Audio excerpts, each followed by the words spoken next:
सरायकेला जिला समाहरणालय के सभागार में शनिवार को केंद्रीय मंत्री अर्जुन मुंडा की अध्यक्षता में सरायकेला खरसावा व पश्चिमी सिंहभूम की डिस्ट्रिक्ट लेवल इलेक्ट्रिसिटी कमेटी की बैठक हुई। बैठक में खरसावा विधायक दशरथ गांगराई, जिला परिषद अध्यक्ष सोनाराम बोदरा, उपायुक्त सरायकेला खरसावा अरवा राजकमल के साथ संबंधित पदाधिकारी उपस्थित थे। इसमें सरायकेला और पश्चिम सिंहभूम जिले में चल रहे विद्युतीकरण कार्यों की समीक्षा करते हुए बेहतर विद्युत आपूर्ति किए जाने संबंधित कई महत्वपूर्ण विषयों पर चर्चा की गई।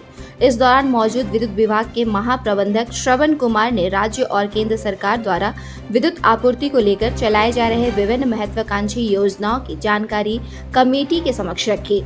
केंद्रीय मंत्री अर्जुन मुंडा ने विद्युत विभाग के पदाधिकारियों को निर्देशित किया कि गर्मी को देखते हुए जीरो पावर कट सुनिश्चित किए जाने पर विभाग कार्य करे। अर्जुन मुंडा ने कहा कि शहरी और ग्रामीण क्षेत्रों में क्वालिटी बिजली मिले, इसे लेकर विभाग विशेष प्रयास करे। उन्होंने कहा कि दोनों ही जिले आदिम जाति बहुल क्षेत्र में आते हैं, लिहाजा इन क्षेत्रों में भी सरकार की विद्युत आपूर्ति योजनाओं को 100% पूरा किया जाना आवश्यक है।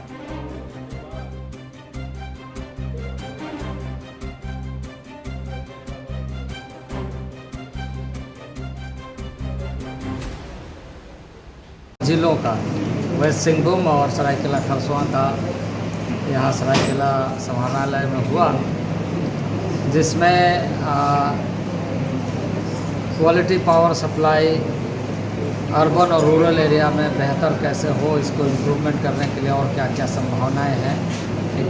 मीटरिंग होना चाहिए, स्मार्ट मीटरिंग होना चाहिए, जो लॉसेस है उसको घटाना चाहिए, चाहे वो कमर्शियल लॉसेस हो या ट्रांसमिशन लॉसेस हो। ये सारी चीज़ें घटनी चाहिए। टारगेट ओरिएंटेड कैसे हो, इस बात पर चर्चा हुई।